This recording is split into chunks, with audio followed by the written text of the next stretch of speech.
أخبار الرياضة خوضة وخماضة هوني في الأستوديو، إيكيب محترفة خبرة وعارفة والكورة في الراديو. أخبار الرياضة خوضة وخماضة هوني في الأستوديو، إيكيب محترفة خبرة وعارفة والكورة في الراديو. فاهمين الطرح من التيران للبوس، يعطيوك النقاط ويزيدوك بونوس. كورة بالاستوس في سبور بلوس، اللعبة تقول ما توس. شيخة بالكرة والتحليل نظيف، زروق انيماتور ما تحسوا الضيف. الكابتن حسني سبري سبورتيف، اش يتكلم بالعريف. وديما يسمرها سمير الكوتش، يحكي في الواقع لا ما يشطش. يشكر ماتش فيري ماتش ويذم الماتش يضيفها بكاتش. وداخله بالبنادر بوسي الدفاتر، على يمين ماتر يشوط في السيماتر. في الميركاتو هكا تكتيك وحبكه، لعبنا له فكه كوره في الشبكه. نادر داود في البطوله والكوب، مازال يعاود ويجيب سكوب. استاتيستيك مع مافيولا، سميت الناس الكل حط الرفرانس كلها. اخبار الرياضه خوضه وخماضه هوني في الاستوديو، ايكيب محترفه خبره وعارفه والكوره في الراديو. اخبار الرياضه خوضه وخماضه هوني في الاستوديو. علي علي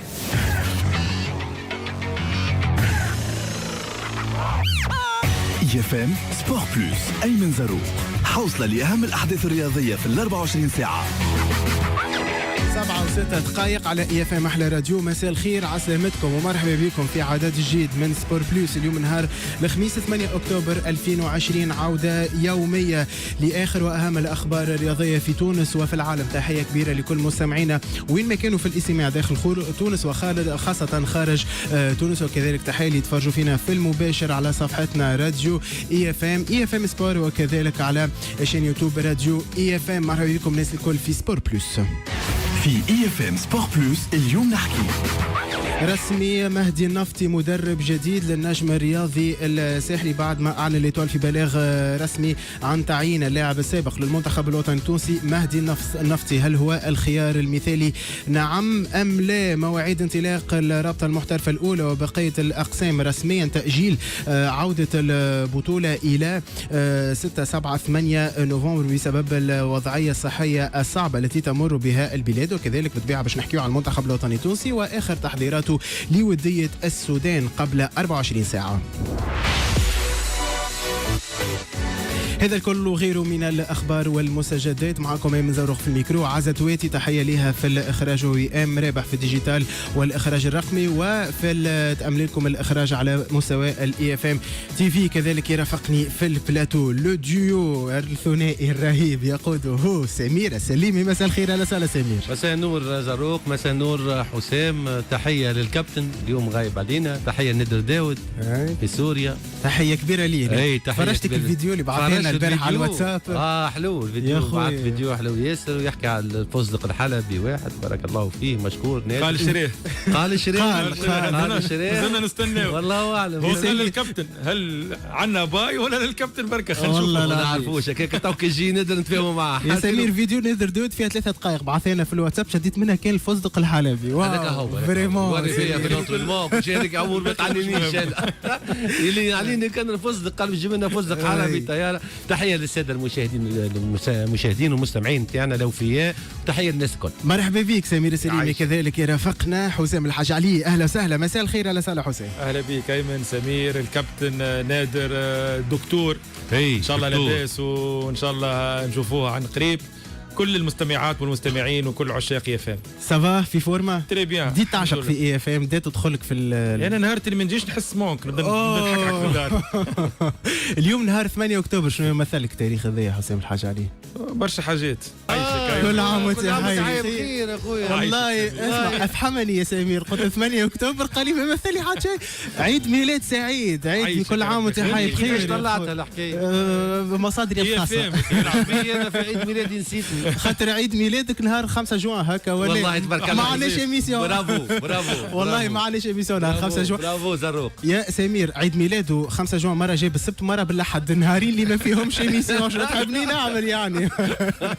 سيدي. كل عام وانت بخير حسام الحاج علي. نتمنى لك تو لو بونور دو موند وان شاء الله مرحبا بيك وفخورين انك موجود معنا هنا. ذاك علاش انا حبيت نفرح بيك وحبيت نعطيك كادو في المباشر تغزر الكادو. زاد سمير السليمي تبارك الله. شوفك التصويره العزيز، شوفك الثنائي الرهيب وقت العز. وقت العز التصويره ذي سمير السليمي وحسام الحاج علي من المنزل الى استوديوهات راديو اف ام. تصويره اخرى ذي مع عادل السليمي. اسمعني حسام، وقتاش هذايا في البطوله هاك اسد البطوله؟ عام 90 هذايا مع بلاتشي عام الرباعيه. اي وذاك عادل السليمي وينو سمير؟ مازال مش موجود وقتها ولا وين؟ سمير هزها فوق المنصه الفوق، هز الشامبيون وخلينا شويه بايد. متاكد انه سمير خذ الميداي ها شويه كوب روح فيزا كيما يعمل. اعطينا وي ام التصويره الاخرى هاو الثنائي الرهيب سمير السليمي وحسام الحاج علي. فاش قاعدين تتناقشوا وقتاش المباراه هذه تذكروهاش؟ هذيك كوباراب 95 96 هذا ماتش في المنزل. اي ذا الملعب قاعدين تتناقشوا. ماتش النصر الاماراتي ولا لعبنا الاتحاد السوري ولعبنا الاهلي. تبارك الله الذاكره. اما انا توا ظلي صغرت على التصوير هذا. بوغاس سمير السليمي انت والله بوغاس يا سمير. كل ما تزيد تكبر كل ما تولي احلى واحلى. يعيشك والله تحيه ليك. ربي يفضلكم ليا سمير السليمي وحسام الحاج علي. تزيد تصغر زاد. اي يا سيدي مرحبا يا حسام الحاج علي. ان شاء الله عيد ميلاد سعيد. بديت هذا بالذكريات حلوه ذي. سمير السليمي نورمالمون عيد ميلادك يجيب نهار الاثنين خاطر كل مره يزيد يقدم نهار وبالتالي نعملوا عيد ميلاد وخبزه ان شاء الله يا رب. ان شاء الله حتى كان ما عندناش حصه نعملوها مع الناس بالطبيعه مؤكد جدا. يا سمير يا سمير. البدايه باللانفو دو جور. اهم مشهد الانتباه لليوم نهار الخميس 8 اكتوبر. لانفو دو جور. الخبر الدسم قبل نصف ساعة من الآن. نجم رياضي ساحلي يعلن رسميا عن تعاقده مع المدرب مهدي النفطي للإشراف على المقاليد الفنية. هو قبل ما ندخل للإميسيون كنا محاضرين أنه ثم مفاوضات ما بين شرف الدين ومهدي النفطي. مهدي النفطي موجود في تونس منذ أسبوع. سمير حسام الحاج علي عدى الكونفينمون وبالتالي كمل الكونفينمون وباش يقع الاتفاق النهائي. لكن البلاغ الرسمي يأتي من النجم الرياضي الساحلي جام لحسام الحاج علي على هذا الخبر، كذلك جام لسمير السليمي. خلينا نبدا معك حسام الحاج علي. جام على خبر اعلان مهدي النفطي رسميا على راس الاداره الفنيه نجم الرياضي الساحلي مدرب جديد. شوف جام على العديد من الواجهات. اولها وجهه نظري مدرب تونسي. وانا نحب نعطي ديما الفرصه للكفاءات التونسيه لان الكفاءات موجوده يستحقوا فقط فرصه والمسانده. الجام الثانيه مدرب شاب. مدربين الشبان اليوم مش في تونس بركه، في كل العالم اثبتوا ان المقوله القديمه اللي كانت قبل لا، مدرب جمعيه كبيره لازمها مدرب عنده خبره، يلزمها مدرب عنده اكسبيريونس كبيره ودرب العديد من السنوات. اليوم الاكسبيريونس ورات في العالم الكل. شوف لي جران كلوب في العالم الكل ما عادش الموضوع هذا. اوكي اصحاب الخبره والخبره مهمه، لكن الخبره ممكن تكتسبها وانت تدرب. بعض الاحيان نتذكر انا اول بطلت الكوره وانا صغير وخذيت الشهاده نتاعي 2001 وقت اللي نحكي مع الكلوب يقول لك شنو السي في نتاعك. كيفاش باش تعمل مش فاهمين السي في يتكون. اذا انت تقول لي شنو السي في والاخر يقول لي شنو السي في شكون مش لكن هنا زاد يقول لك حسام الحاج علي انه الانديه الافريقيه بارتيكوليرمون اللي يلعبوا على الشامبيونز ليغ ويمشيوا لادغال افريقيا وكل ماتشات وكل معامع هذوكم الكل لازمهم ممرن يعرف افريقيا، يعرف الكواليس، يعرف كيفاش تروح بالنقاط وبالنتيجه الايجابيه. هذه زاد يمكن نقطه تحسب وياخذوها برشا بعين الاعتبار. تعرف افريقيا يا اخي لي زيكيب اللي هزوا شامبيونز ليغ الكل رناو في افريقيا وهزوا في افريقيا. مش ديما سي فري تعاونك، سي فري سي ان بلوس، لكن مش هذا هو الاساس. مهدي النفطي ما لعبش في افريقيا. لعب في افريقيا. لعب باين. معين الشعباني وقت الشامبيونز ليغ اخي درب في افريقيا، لعب في افريقيا ما دربش. ماهيش حاجه اوبليغاتوار ولا حاجه نيسيسير باش انك تنجح. الفولونتي تبدا تكون عندك في مخك، تبدا تكون عندك الشهاده نتاعك، تكون الاسبري نتاعك، تكون تعرف شنو معناها جمعيه كبيره. كل هذا نتمنى اللي تساعد مهدي النفطي على النجاح. لكن في الاخير شنو نقولوا احنا سمير؟ وقت اللي تبمبي الكره في التيران نحكموا اليوم ولا. كل شيء نقولوا ان شاء الله مدرب صغير مدرب شاب عنده الشهيده نتاعو مدرب تونسي لكن من بعد الحكم هي وقت اللي تبمبي الكره في فوق التيران. أرضية الميدان. سميرة السليمي، أنت تعليقك على الخبر كذلك حطيت جامة الزرقاء، معناها عجبك الخبر لكن عندك ما تعلق. بالطبيعة عجبني الخبر ونفس تقريبا التوجه نتاع حسام حاج علي. اولا نجم رياضي الساحلي اذا كان نشوفوا المسيره نتاعو خلال العامين الاخرانيين تقريبا عدد قياسي من المدربين، واذا كان نشوفوا على المدربين مدربين كبار اصحاب خبره. اذا كان نتكلموا على فوزي بنزرتي شكون يشك في كفاءه فوزي بنزرتي؟ سنا با مارشي. اذا كان نتكلموا على غاريدو راهو من المدربين الكبار. سيفي قمقوم رانا فيلي ريال ما نجحش الاسباني ما نجحش الاهلي ما نجحش. الاتوار راهي جابت مضوي اللي هز شامبيونز ليج مع وفاق سطيف. صحيح ولا مش صحيح؟ هذو الكل نجحوا؟ لا ما نجحوش. دونك المدرب راهو حلقه من الحلقات. فرحان مهدي النبطي اولا انه مدرب شاب تونسي، اثنين انه مدرب عنده الطموح، معناها مدرب جاي يحب ينجح. يا اخي ما ننساوش احنا راهو لسعد جرده المستير قعدت جمعه ولا جمعتين وعشيه متخمم تجيبوه ولا ما تجيبوش. هذا كلام واقع وانا عايش عشت وانا الشيء هذا. الرئيس المستيري قاعد يتشاور ويشوف وتا غدوه تا بعد غدوه، وخاطر ديما يقول لك تونس ماهيش لوروب، ما عندناش الكونفور نتاع الاوروب والتيرانات. في الاخر بالكل اسعد جارده شوفوا معناتها توا وين ولا احسن مدرب في الموسم.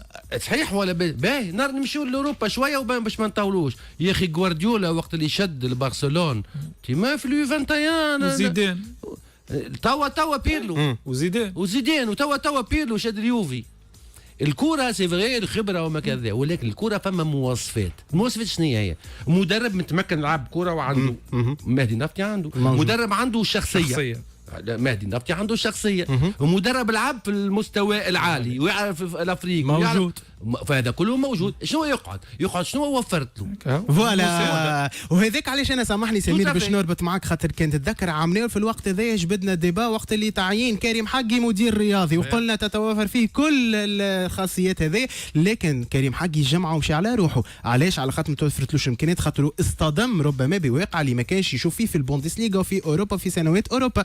الا مش ممكن نخافوا انه سيناريو ذا يتكرر مثلا مع مهدي النفطي؟ هو كلامك راهو منطقي ومعقول برشا، لكن مهدي النفطي لازم يعرف كذلك انه راهو مش يدرب فريق كبير وفريق معناها عريق وفريق نتاع القاب وفما بريسيون في الانترينمون في الفيستير في الماتشوات في كل شيء. لازم يتاقلم مع شيء ذا ويلزم يصبر، ومش باش يلقى اللي يحب عليه هو الكل. ما هوش مش يلقى، يلزم يتاقلم مع الوضعيه نتاع نجم الرسالي. اذا كان يحب يولي مدرب كبير هذاك علاش مهدي النفطي لازم ينسى اسبانيا واوروبا وكذا ويفرمت روحه على تونس وعلى افريقيا كيما انا فرمت روحي كيما انت فرمت روحك على اي يلزم بالضبط يتاقلم مع الوضعيه نتاع نجم الرسالي، يعرف اللي مهمه ما يسال بالكل، يفرض الشخصيه نتاعو.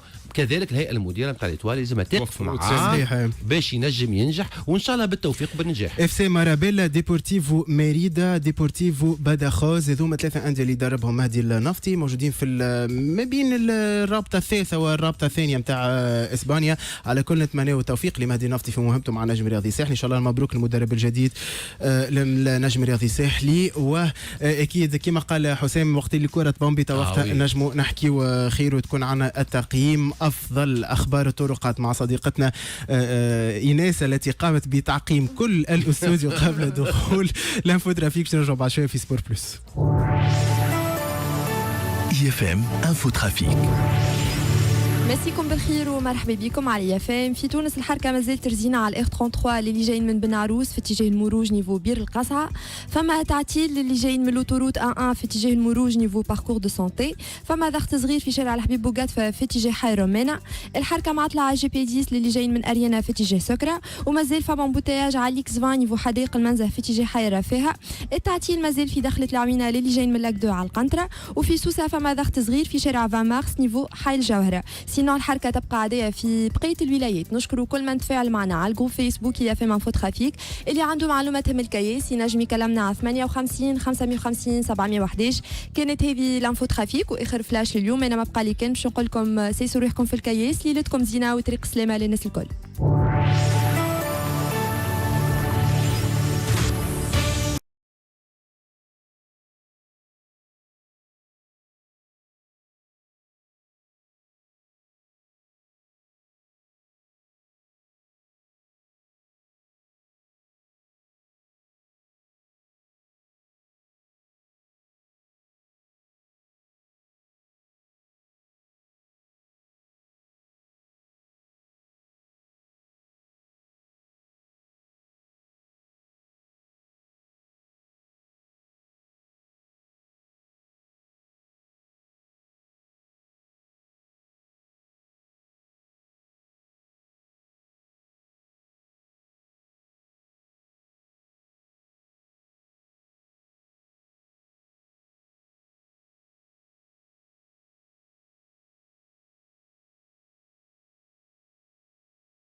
انتم تسمعوا في سبور بلوس من 7 ل 8 متاع الليل.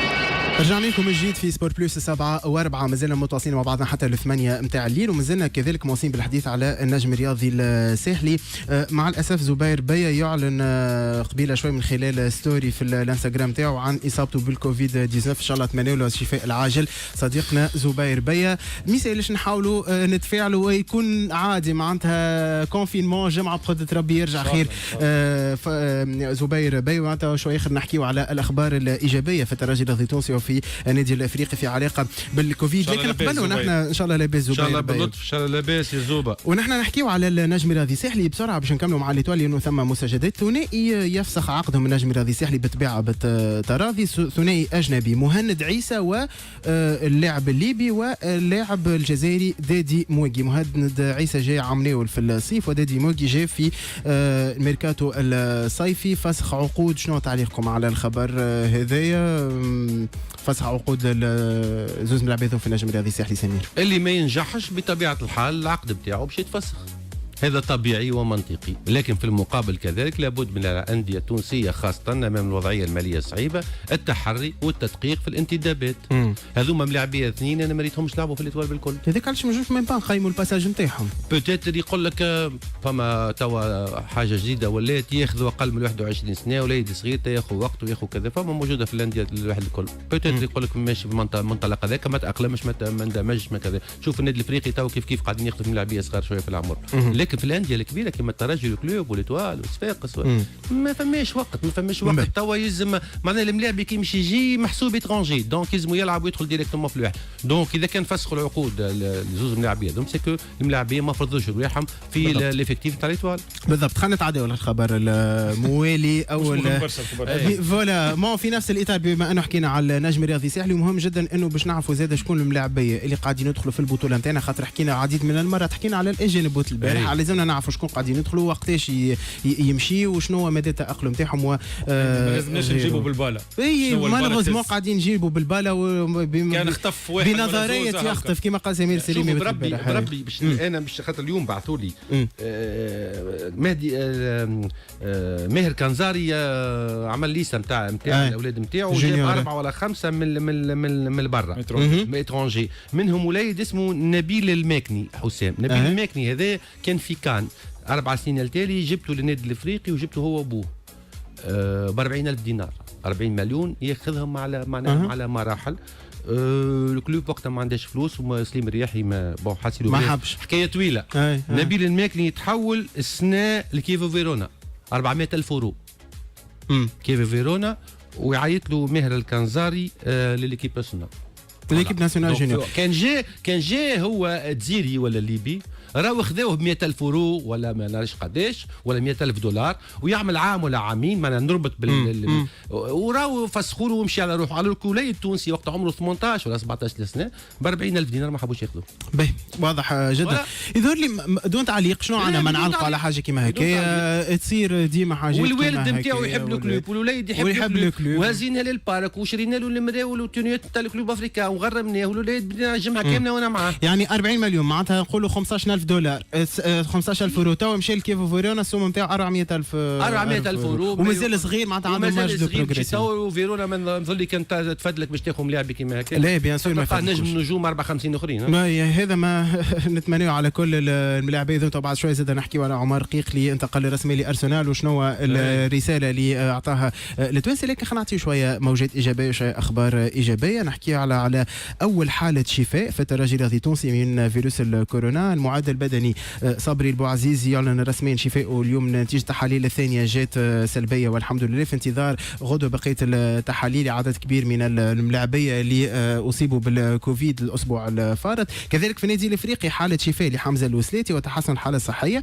لرئيس النادي عبد السامي اليونسي اللي هو كانت عقد حالته الصحيه مش بسبب الكوفيد لموضوع اخر. مثال شويه موجات ايجابيه شويه اخبار خاطر الاسبوع الفارط الكل ونحن قاعدين نحكيو كان اصابه بالتالي الاصابات 15 حاله اصابه كذا ولذا صار نوع من هكاك الموجات السلبيه. نحكيو على شفاء ما شنو باش تحطوا معنا. الحمد لله ان شاء الله الاخبار الايجابيه تتواصل. ان شاء الله كل الاشخاص اللي اصيبوا بهذا المرض بهذا الفيروس. ان شاء الله نسمعوا لاباس. اليوم بدات الحالات الايجابيه، بدات مش الايجابيه معناها كابوزيتيف، الحالات اللي ناس برات، وان شاء الله بقيه الستاف، ان شاء الله بقيه الجوارات سواء في الاسبيرونس، في الكلوب، في الاولمبي البلجي، في الاتحاد المنستيري، في الشابه، في ليكيبات اللي سمعناهم الكل، في السبور اخرين، لان سيفيري نتكلموا كان على الفوت، ثم في برشا سبور اخرين ثم دي كا بوزيتيف. ان شاء الله الناس الكل تقوم لاباس.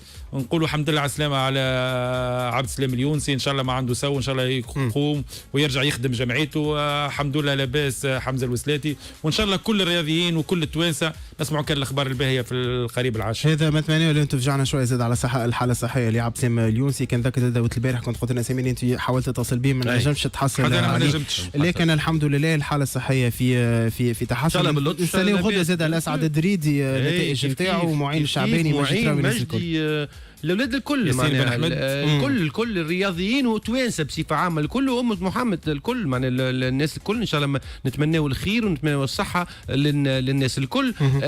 فما حالات شفاء لازم ناخذوها من الناحيه الايجابيه، فما اصابات ولكن فما حالات شفاء كبيره معناها الحمد لله فضل من عند ربي سبحانه وتعالى. لكن كذلك الانسان لابد يرد باله بطبيعه الحال، يرد باله على الجائحه هذه، يرد باله اقصى ما يمكن، فهمتني، يحمي روحه ويحمي عائلته. والله محليهم الاخبار الايجابيه سمير، والله حتى كي نعمل طلع تاع الباج نتاع اي اف ام كي تقول اول حال شفاء في الترجي الرياضي التونسي، لي كومونتير من نجم الساحلي، من ليتوال، ان شاء الله لاباس صبري، ان شاء الله العاقبه المعين، من احباء الناس الكل. كذلك وقت اللي صارت الاصابه محلاها سوليداريتي ماهيش شعبويه، لكن حاجه باهيه محلاها. حاجه ربما كنت نقولها في اول حصه غير خذينا الكلام، هو نعزيو بطبيعه الحال الاسره الاولمبي نبيل بشاوش الباجي، اي الاولمبي الباجي موجود. شفت كان ما عادش نتكلم عليه، موجود معناها موجود. هي مثال شيء كنا اسره الاولمبي الباجي نبيل بشاوش في فوالا الله يرحمه وينعمه. معناها انا لعب معايا في لي جون تاع ليكيب بيرسونال الكل، حتى اللي طلعنا للسنيور طلع هو في بيجي وطلعت انا في الكلوب في نفس الجينيراسيون. ممتاز برشا، ملاعب يغول برشا، اخلاق فوق ما تتصور، تواضع فوق ما تتصور. كنت متصل بيه تقريبا شهر التالي نتكلم انا وياه في التليفون، فهمتني. سي ان سبورتيف، ان فغي سبورتيف التوا، معناها يمارس في الرياضه، يمارس في الله يرحمه وينعمه. ربي يرحمه وينعمه. اسره الاولمبي الباجي نبيل بشاوش كذلك لعب في الملعب التونسي في النادي الرياضي الصفاقسي، وإن إليه راجعون. نكملوا بآخر خبر اليوم، خبر مهم جدا، وهي رسميا تأجيل عودة الرابطة المحترفة الأولى لكرة القدم، كذلك بقية الأقسام الثانية والهواة والشبان كذلك إلى موعد لاحقة. عودة الرابطة الأولى باش تكون أيام 6 7 8 نوفمبر، بعد ما كانت برجة يوم 25 أكتوبر 2019 2020. جام للخبر هذا سمير السليمي، وبيان سور جام. والله ما نحي لك الجام الزرقاء يا سمير، انطلاقا من الاسبوع من الحصه القادمه باش نحي لك الجام الزرقاء هذيك نتاع الدبلوماسيه، باش نحيها لك. حطوا هذه دلوقتي في الفيسبوك ما نحبهاش هذيك. هذه انا جادوغ لتاجيل البطوله بيان سور. وتتذكرش الجمعه الاخرى ما قلنا ماش قلنا يلزم البطوله، راهو ما فماش حل اخر، يلزم البطوله تتاجل. هذا كلام قلناه. صحه البشر وصحه الملاعبيه وصحه الناس اهم الكوره واهم الدنيا الكل. دونك فوالا دونك حاجه كانت منتظره نظرا زاد للتحضيرات المضطربه توا للانديه الكل. الانديه الكل يا خويا، الانديه الكل. فما انديه مازالت ما رجعش ترينا، فما كذا. دونك التاخير هذا يخلي الانديه تحضر، تاخذ اكثر وقت تحضر، وان شاء الله معناها من هنا الغادي للوقت هذاك معناها ان شاء الله تهدى شويه الامور ونشوفوا. فوالا هو مبدئيا راف انت سولون تطور الحاله الصحيه للبلاد معناتها مبدئيا حتى 15 يوم تاجيل. دونك زروق حاجه باهيه وحاجه معقوله، والفيدراسيون يلزمها زاده تعس على الليغ سيرتو الرابطه. يلزم تعس على الوضع وتتاقلم مع الشيء. ان شاء الله ديسي لا معناها الامور تتحسن، فهمتني، وترجع على البطوله نتاعنا. كلنا نحبوا البطوله ترجع على بالطبيعه، مي زاد نحبوا صحتنا وصحه ملاعبيتنا والرياضيين يكونوا لاباس. بالضبط. تاجيل البطوله 15 يوم حل باهي، حل مثالي بالنسبه للجامعه. جادور شوف هو جادور خاطر كان جات ثم حاجه اخرى انا حطيتها، مي بار اوبليغاسيون اون نا با لو شوا. ثم دي بريوريتي في الدنيا هذه، ثم دي بريوريتي في حياتنا. اليوم نسمعوا في دي كا بارتو في لي كلوب الكل. اليوم الجائحه هذه كنا قبل اول ما بدات كنا نقولوا اللي كبار في العمر، اليوم سي ما عادش تفرق لا كبير لا صغير لا راجل لا مراه لا بصحته ولا مش بصحته، معناها اصبحت معناها ضربت في كل المجالات. غير مفهوم الفيروس هذايا، تقول حاجه تصير عكسها، تصير ما تفهم شيء. شوف تتفرج في ليزيميسيون، تتفرج في تي اف 1، تتفرج في ام 6، تتفرج في كانال بلوس، تتفرج في قناه ايطاليه، هما بيدهم مش فاهمين حتى شيء. كل واحد يخرجوا لك لي بروفيسور، يخرجوا لك لي ميدسان، واحد يقول لك في الهواء، واحد يقول لك بالمسان، واحد يقول لك بالعينين، واحد يقول لك دونك زايد، واحد يقول لك في السخانه تطلعوا في البر تنقص، والاخر يقول لك لا بالعكس راهو كي. دونك زايد التفسير نتاعها لازم واحد يبرون سي بريكوسيون.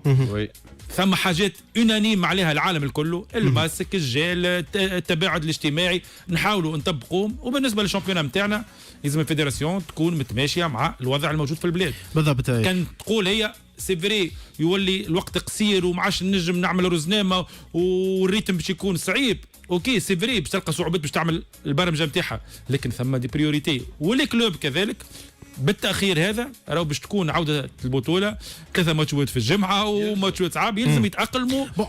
جمعتين بركان اون بو جيري. هي ديجا مخر، هي ديجا مخر، زيدها جمعتين. تنساش ثم لي كومبيتيسيون افريكان، عندك كوب دافريك، عندك العديد من البطولات. يلزم النوادي نتاعنا تتاقلم وتحضر افكتيف اللي تنجم تجابه به كل الماتشات. وهل الانديه محضره الافكتيف ولا لا؟ هل قاعده تقوم بالريكروتمون ولا لا؟ هاك عمل لي رابط معناتها هذا من الهجوم للدفاع، كيفاش من الدفاع للهجوم، ريلير عالمي يا حسام الحاج علي. هذاك علاش موضوعنا في تاك وتاك تو سويت باش يكون الانتدابات. سوق الانتدابات اللي مازال مفتوح، هو الانتدابات الصيفيه بدات يوم 15 سبتمبر الفارط. كيفاش لازم تكون الانتدابات وكيفاش التعزيز نتاع الرصيد البشري الانديه كيفاش لازم يكون، كيفاش تشوفوه خاصه قبل عوده الموسم الجديد هذا؟ توصيف باش يكون موضوعنا في تاك وتاك. تاك وتاك. سوق الانتقالات الصيفية نذكركم بعد اللي صار الكل في الكوفيد الأول هذاك نتاع مارس، تم تأجيل الميركاتو الصيفي إلى يوم 15 سبتمبر. وقع فتح الميركاتو سوق الانتقالات ومتواصل حتى اليوم 7 ديسمبر. الميركاتو الصيفي من سبتمبر إلى ديسمبر، ثم الميركاتو الشتوي باش يبدأ في بعد 6 أسابيع، يعني في تقريبا جانفي، آخر جانفي أول فيفري. فوالا دونك ميركاتو مطول 4 تقريبا 4 أشهر للميركاتو الصيفي. حتى الآن نعملوا ان بتي بيلون بالنسبة للأندية، فماش حاجة كبيرة في الميركاتو. متاعب الأندية وملف الانتدابات وسط ديون المتراكمة، نزاعات الفيفا سمير نحكي فيها والمنع من الانتدابات. الميركاتو في تونس سؤالنا في تاكوتات كيفاش تقيموا حتى التوا، وهل ممكن نستناو صفقات كبيرة نعم أم لا؟ هذا باش يكون موضوع، ثم ندخلوا بأكثر تفاصيل. باش نبدا معك حسام الحاج علي، تقييمك لحد الان في الميركاتو، هل ممكن بامكاننا نستناو ميركاتو كبير، صفقات كبيره سواء الانديه الكبرى او في وسط الترتيب؟ نعم ام لا؟ 3 2 1 توب كرونو. هي ايمن مش موجوده في العالم، مش موجوده في الاكيبات اللي عندها دي سنتين دو مليار، فما بالك في تونس. وانا قلتها من اسابيع الفارطه، الميركاتو لازم يكون ذكي. الميركاتو الاساس وجهه نظري هو تحافظ على لاعبيك. ثاني شيء تعمل على اولادك. انا مثلا تو نسمع نفرح انا برمضان عاود صح الكلوب ثم 4 ولا 5 جوارات من ليكيب اسبوار صحوا دي كونترا بروفيسيونيل، لان ساس الجمعيات هما اولادها، هما اولاد الجمعيه، هما الصغار اللي ما يتكلفوا لكش برشا ويلعبوا لك ويعرفوا اش معناها جمعيه كبيره. ثم كل كلوب كبير وكل كلوب يحب عنده دي اوبجيكتيف في الشامبيونات، يلزموا يعمل دي رونفور، يلزموا يقوي. لذلك الانتدابات لازمها تكون سيبلي، لازمها تكون ذكيه.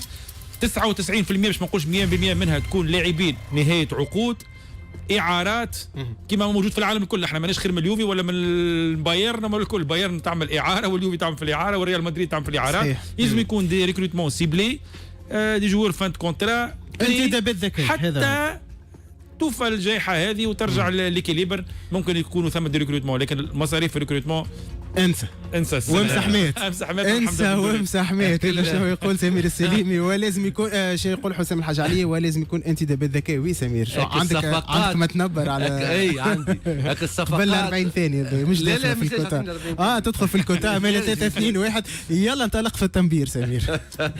هاك الصفقات المدويه نتاع ما عادش يا حسره. اذا كنت تشوف انت برشلونه سواريز وفيدال وراكيتيتش كلهم بلاش برا مشيو وثم يعطيهم شهريه وقالوا برا امشي بربي امشي. معناها وفي ازمه اقتصاديه عالميه مست القطاعات كلهم من القطاع الرياضي، مست سيفيني، مست تونس بطبيعه الحال.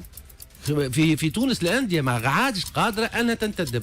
الحل في شنو؟ الحل على باللي عندك العب باللي جون نتاعك. عندنا صغيرات بهين، عندنا صغيرات يعملوا الكيف في الانديه الكل.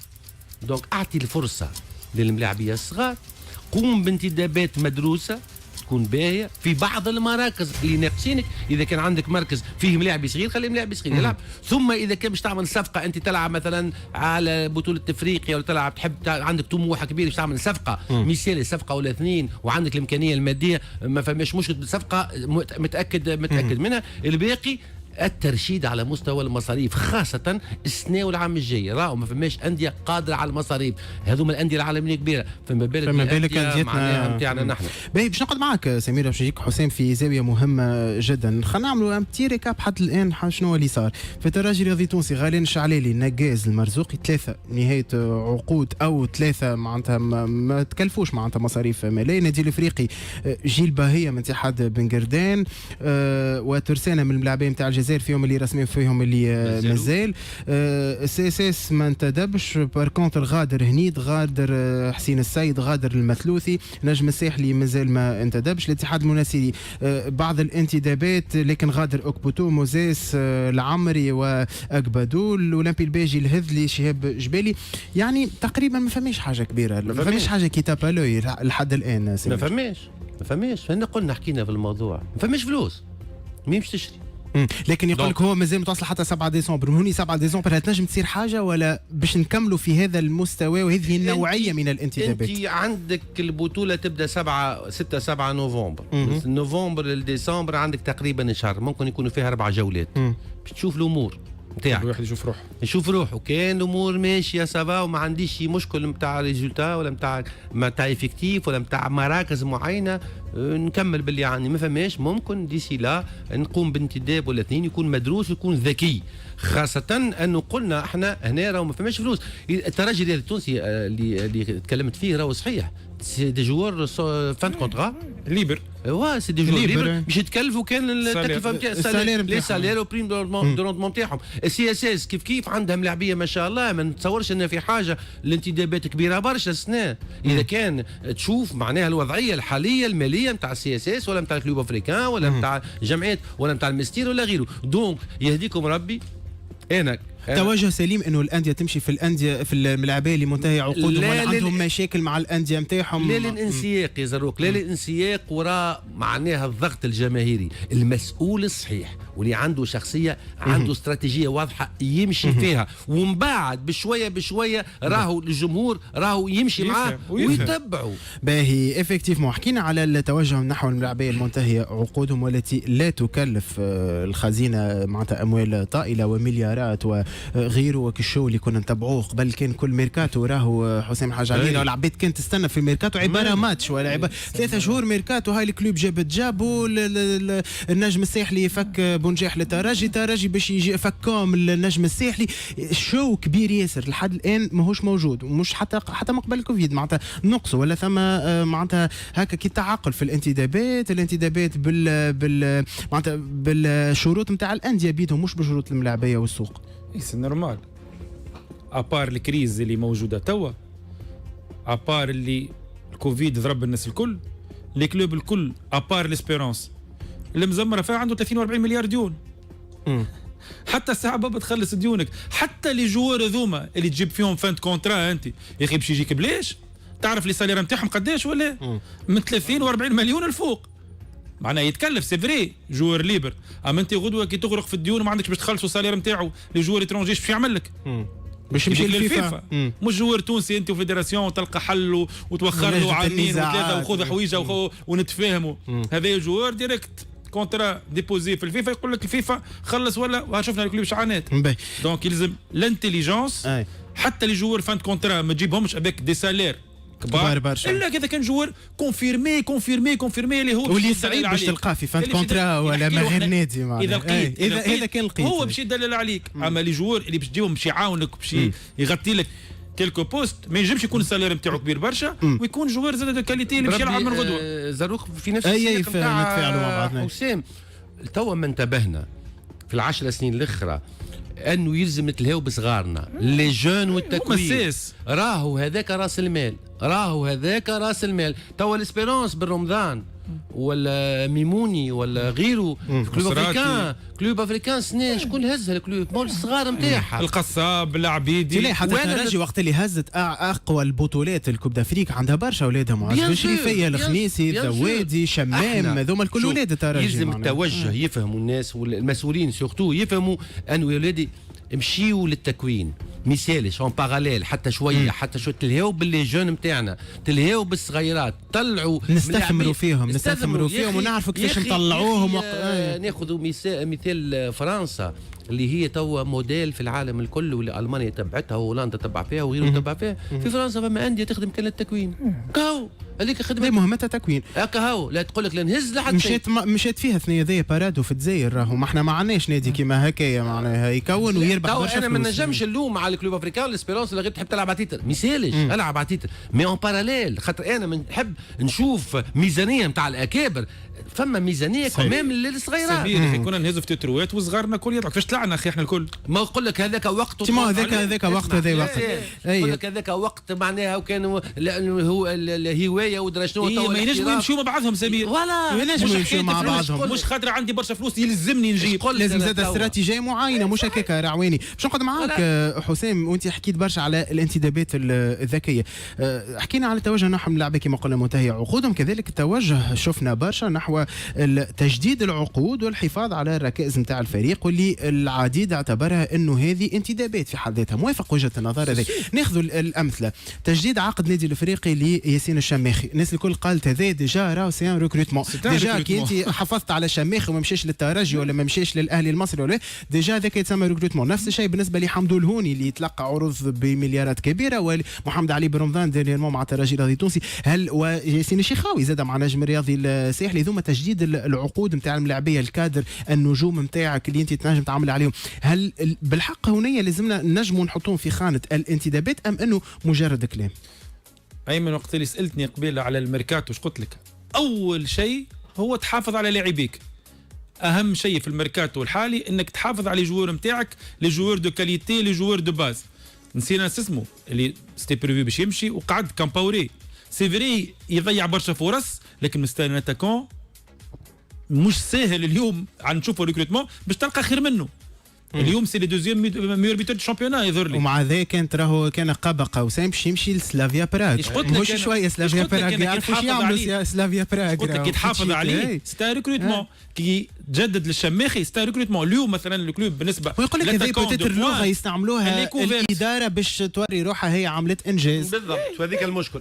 هل هي لغه نتاع اداره ولا بالحق؟ شوف انا بالنسبه لي انا مادام الجوار قعد بالنسبه لي انجاز الاداره انجاز عملته ولا ما عملتوش، المهم الجوار قعد في الكلوب، عنده ما يعلق الشماخي في الكلوب، المهم احمد خليل اللي عنده دي زوفر قعد في الكلوب. ثم دي جوار اللي ينجموا اليوم الولد الصغير القصاب وشهاب العبيد يذوما سيس مش الكلوب، هذوما الباز نتاع الكيب ناسيونال. لما تحفظ لي على ذوما وتجيب لي زوز ثلاثه باهين، بالنسبه لي انا يتسمى ريكروتمون ريوسي. ومره اخرى نقعد نقول نستناو حتى تبمبي الكره في التيران بعد نحكم. بالضبط هذه المكلم تاع ليميسيون تاع اليوم. سميري انا مصر انه هكا نهزك في دي زونغل صعب شويه ونعرف خاطر ما تلقاها فيسع فيسع. باهي مهم جدا انه نحكيو على الانديه الكل في العالم ما عندهاش فلوس وقاعدين مش قاعدين يعملوا في دي ريكروتمون كيما البايرن كيما ريال مدريد وكيما برشا.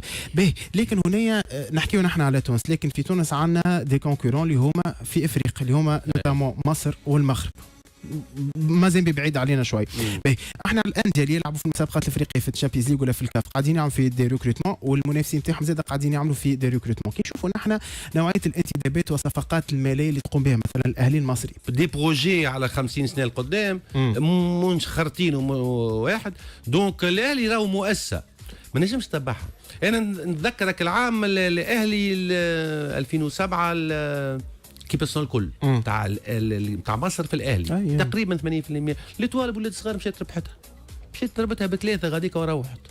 معناها الكره راهو سيفغي ماذا بيك تشري وماذا بيك تعمل بارفوا تلقى الوصفه السحريه ولا تلقى تشكيله وتوازن فيها برشا ذكاء. ما عنديش برشا فلوس لكن نجم من خلال اللي موجود اللي عندي ودرايه ومعرفه وانتدابات تكون مدروسه وقيمه نعمل فريق محترم اللي قادر ينافس. اما انا ما عنديش المقدره الماليه باش ننافس الاهلي ولا الزمالك ولا الوداد ونمشي نرمي روحي في تيار ما نعرفش العواقب نتاعو بعد شنو بالضبط. الاهلي غدوه ينجم يخلص ديونه الكل عنده برشا فلوس. وسمعنا الشيفر نتاع البليلي ونتاع مؤيد الليثي نتاع ذوما. دونك سمير لنعترف ولنتفق انه في تونس ماناش قادرين باش نجيبوا نوعيه من كاليبر ونجم من كاليبر رمضان صبحي من كاليبر بن شرقي ذوما ننساهم. تعرف الحل شنو؟ الحل الساعة التكوين كما قلنا وكذا، والحل تمشي لافريقيا تشوف ملاعبية. وهنا مشكل اخر زاده تمشي ملاعبية تشوف في افريقيا فما برشا ملاعبية راهو فما برشا ملاعبية تنجم معناها ملاعبية مغمورين مش معروفين. تذكر حسام نعاود مرة أخرى سالوت تاجو وجه لانتام خديناهم ليكيب اولمبيك نتاع توغو ليكيب اولمبيك ومن بعد ولاو دي ستار هنا. دونك تنجم تشري انت تستفاد منهم وتبيعهم للاهلي وتبيعهم للزمالك وتبيعهم للهلال وتبيعهم للسد القطري وتعمل برشا فلوس. هنا فقط علاش نحن انا انسيسي خاطر شفنا الحقيقه حسام لا ديفيرونس تكنيك ما بين الفرق التونسيه بين اجانب ولا الريكروتمون اللي يجيبوا في الفرق التونسيه والاهلي والزمالك. الحقيقه ثم اون ديفيرونس تكنيك. هذاك علاش هنا هل نحن قادرين ولا مش قادرين يبقى الحقيقه ثم معناتها فرق شاسع على مستوى الاجور على مستوى الريكروتمون. وي كيفاش باش تنافسهم ميم؟ هذوما سون دي كلوب بروفيسيونيل. تعرف معناها بروفيسيونيل؟ احنا سون دي كلوب ابيوت نون لوكراتيف. احنا الكلوب نتاعنا ما عندوش الحق يعمل مشاريع باش يدخل الفلوس. انت شوف نادي الزمالك ونادي الاهلي لي زابونمون بركه. انا كي كنت في باين سمير نحكي مع بوتريكا والجماعه وهيثم فاروق معناها شنو هو لي زابونمون ديما نسمعوا احنا في المسلسلات نتفرجوا في التيلي والله مشترك في نادي الزمالك. قلت له شنو انت كان تسمع المونطون نتاع لابونمون انويل والناس تقعد بالشهر وبالشهر تستنى باش يوافقوا لها لي سونتين دو مليون اللي يدخلوهم بركه من لي زابونمون في النادي بركه وزيد هما 100 مليون نسمه ابار سبونسورينغ. كي تشوف الاهلي دخل من سبونسورينغ جي انت الكلوب نتاعك. احنا الكلوب جابت سبونسور توا عندنا قداش نحكيو عليه تقولش علينا حاجه عمرها عندنا حاجه تاريخيه. دونك نعترف انه بعد علينا على مستوى الفلوس وهذا عادي. تبدل الكره في تونس وتبدلوا القوانين تاع الكلوب وتولي عندنا دي بوسيبيليتي نجم ما نقولش نفسهم نجم نحكي. اما توا يلزمنا نكونوا انتيليجون كما قال سمير نمشيو لافريك. حاجه اخرى راهو تمشي لافريك مش راهو يجيك سمسار ويجيب لك سي دي ويقول لك شوف هذايا او بونتو بالراس وتلقاه مركاها عام 27 ويجيب يعطينا اخر لاعب جبناه من افريقيا جنوب الصحراء ونجح في بطولتنا. ما فماش هم قاعدين نشوفوا فيهم عادي يجيو. امشي انت بالحق اعمل ديريكتور سبورتيف ولا دي ريسبونسابل دو ريكروتمون. اسال انت اجا خويا في نيجيريا ميور بيتور نتاع نيجيريا نعمل لنا 5 6 7 فوا نمشي لنيجيريا نتبعوا في الماتشوات نتبعوا في اللونترينمون. مش قاعدين هاولو كوزا جابته ترجي رياضي تونس. كيفاش جابوه هداف البطوله النيجيريه ولا ايمانويل كلوتي ولا غيره. ماهيش سوفيزون. انا نسمع لي ديريكتور سبورتيف في اوروبا يقول لك راه مش معناها ميور بيتور راهو معناها باش ينجح. لازمك تشوفوا في اللونترينمون شنو تسال على شخصيته هل يتاقلم ولا هل اسكو ظروف. ثم برشا حاجات راهو جوار نتاع كوره مش مركه. هاك العام احنا اخي لامين صار مش ميور بيتور تاع شامبيون السنغال وسولي دور اخي تابعوه سمعوا جابوه. ليه راهو باش تتابع جوار راهو تتابعوا على عام كامل راهو تمشي له 6 7 مرات تسافر له مش ساهل راهو الريكروتمون جوار. وشنو هو المشكل كيف ملاعبي ما ينجحش؟ صاري في العالم الكل صاري ما كي نقعدوا زاد 5 6 10 سنين ما فماش كاليتي متوسطه. هوني ولي مشكل. تعرف وين المشكل؟ المشكل كي تجيب 4 5 6 ملاعبين ما ينجحولكش بالباله. اما كي تجيب 3 ينجحوا زوز ويتيح واحد ما يسالش هكاك فوالا ما فماش مشكل. وهنا كيما حكينا في الموضوع يلزم واحد يدقق ويشوف علاش احنا توا كثروا السماسره هذوما كثروا برشا في تونس راهو البرا ما تلقاش برشا كعبتين والقطاع غير منظم. البرا كعبتين الكعبه معروفين بالانضباطيه والجديه والنزاهه نتاعهم معروفين. وكل نادي عنده لاجون نتاعو يجيب له. في بالك توا سيرتو بالقانون هذايا جديد واحد اي واحد ينجم يولي سمسار واجون اي واحد يقول لك انا اجون يجيب بالقفه من الافريق يجيبهم يسكنهم لهنا ويبدا فرق مع جمعيات موجود. لكن هنا وانا ما نلومش عليهم ربي يعينهم يخدموا على روحهم مادام بقاو يسرسقوا ربي يعينهم.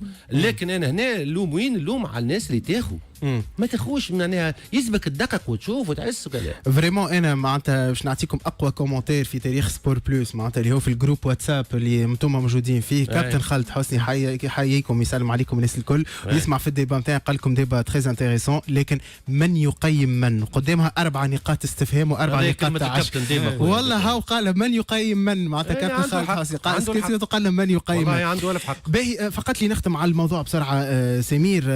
كذلك ونحن نحكيو على الانتدابات وكذا. حكينا زاد مع حسام حول كيفاش انه تجديد العقود وهل تجديد العقود تعتبر ديجا انتداب والا لا. ثم زاد نوعين من اللاعبين اللي وضعيتهم غير مفهومه كما مثلا محمد ماهر بصغير في الترجي الرياضي التونسي. اخر الاخبار في الترجي تقول انه ثم صيغه نتاع تفاهم كونه الملاعبي باش يرجع بعد ما تتعدى هذه الكونفينمون وكذا باش يرجع مره اخرى للتمارين. محمد ماهر بصغير جاء في 2017 للترجي الرياضي التونسي ديجا عنده 3 سنين في الترجي الرياضي التونسي. يظهر لي عامين ونص منهم تعداو وهو معاقب بين اسبوار بين يترينا وحده وبين ما يجيش يترينا خاطر ثم انديسيبلين. هل ماهر بالصغير واعطاء فرصه صغيره لماهر بالصغير ولا اللاعبين اللي في وضعيه ماهر بالصغير هل هي زادة تعتبر ان ريكروتمون والا لا في الحاله نتاع ماهر بالصغير مثلا في الترجي؟ على حسب ماهر بالصغير بيدو خاطر المشكل مش في الترجي ولا في السيابي ولا في غيره. المشكل في الملاعبي.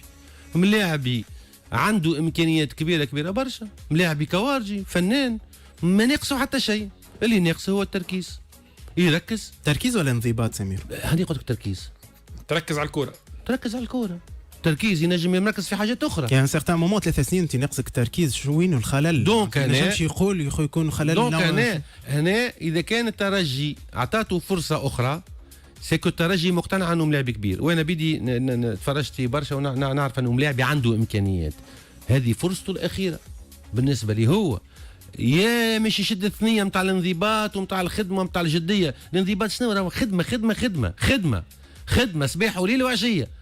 خدمه في المخ وخدمه في الساقين وخدمه في التيران وخدمه في الانترينمون وخدمه في الدار وخدمه في كل شيء وتعمل اهداف باش تتعدى من هنا ونتحسن ونمشي ونفرض روحي في الترجي ونمشي كي بيرسونال ومن بعد نخرج لبرا لوروب ونخرج كذا. هذيك البلان كارير نتاع الملاعبي والطموح اللي عنده. يا اما يا اخي يمشي وياخذ اعاره في جمعيه اخرى ويندثر كما برشا ملاعبيه. وهنا الليسته طويله وعريضه. عنده مكانه ماهر بالصغير في الترجي. بالنسبه لي انا على ريتو شويه اللي ريتو سي l'un des joueurs les plus doués de sa génération. اما شويه برك في 3 سنين اللي شفناه. هذا شو نقول لك انا عمره في الكوره مش في تونس في العالم لو دون وحده نايتي هو الكل في الاساس نتاع نجاح جوار نتاع كوره. لو دون كيلكو كان اما جينيرالمون دون مع الخدمه. اليوم مع اعطاء فرصه جديده لماهر بالصغير. انا معاه لانه جوار صغير ودوي وعنده الكاليتي. لكن جمعية الكبار نعطيك فرصة 2 3 لكن نحط لك حدود.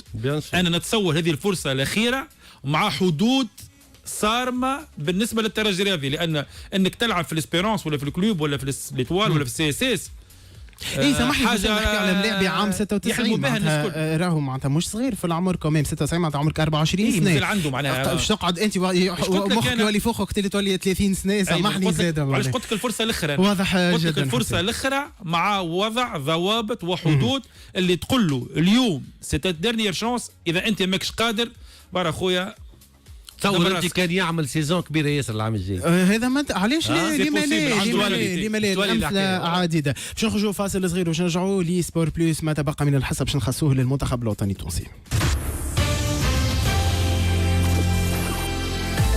2 للجمعة من 8 ل 9 على اي اف ام. موعدكم مع حاتم. عودة على اخبار اليوم. ايش قال ايش ما تقالش شنو تصاو شنو لي ستاتيو شنو لي بوليميك شنو الاخبار. هذا الكل بيان سور بالتوش نتاع حاتم بالحاج على اي اف ام. احلى راديو. أحلى ضحكة. ثم اخويا نحن كتلامذك اللي يحب يدبر معدل كذا تلقاه ورا الاستاذ في الكور مسياه مسياه مسياه مسياه وي حامد ولدي نعم نقطتين ونصف نزيدك كاملين حامد ولدي يا حامد اغزر الحياة كلها الوان لماذا تنظر للحياة من ثقب الابرة يا حامد علاش يا حامد هو كيك وتجي طفلة مسيو اما ذاك تجيني 5 نقاط ناقص باش نجيب 10 ذكرني بنتي برا ذكرني باهي فهمتني هذا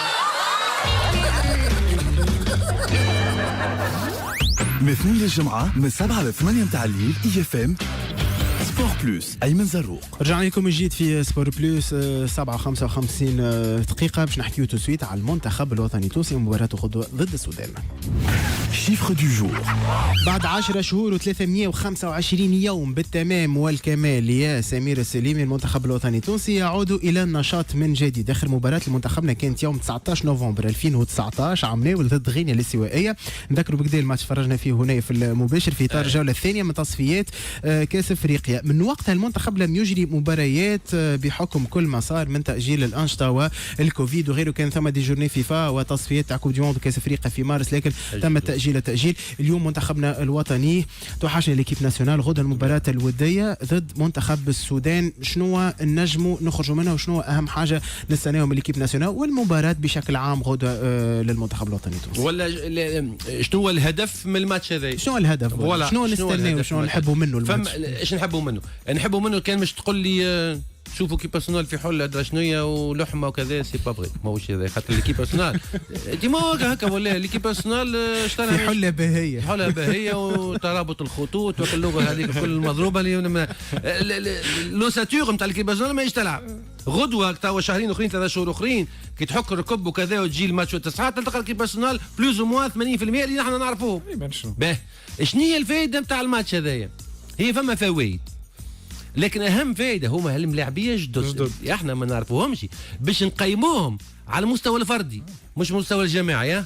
خاطر انا تقول لي دخلني في جروب ما نعرفهاش ما تطلبش مني حاجه في الكوليكتيف كبيره حاجه في الفرديات وريني شنو تنجم تعمل بالضبط على المستوى الفردي. دونك ينجم ملاعبي 2-3 يبرزوا باش من بعد يدخلوا في المجموعه وباش منظر الكبير ياخذوا فكره على الامكانيات تاعهم سور قراهم ويشوفهم ويعرفهم سور لكن يزيد يشوفهم والتاقلم تاعهم وكذا باش غدوه يلقى خيارات نتاعو اوسع لا اكثر ولا اقل. باش نربط مع كلام سمير السليمي تشكيله المنتخب نتاع المباراه اللي حكينا عليها نتاع عمناول ضد غينيا الاستوائيه وقت اللي لعبت عمناول فاروق بن مصطفى صدام بن عزيزه دراجر معلول مرياح بن محمد الصخيري فرجاني ساسي الخاوي يوسف المساكني وهبي الخزري ال11 اللي يبداو اساسيين الكل موجودين في الستاج هذايا الا صدام بن عزيزه وكانوا لوساتور باقي مازالت نفسها من عام تالي والتوا.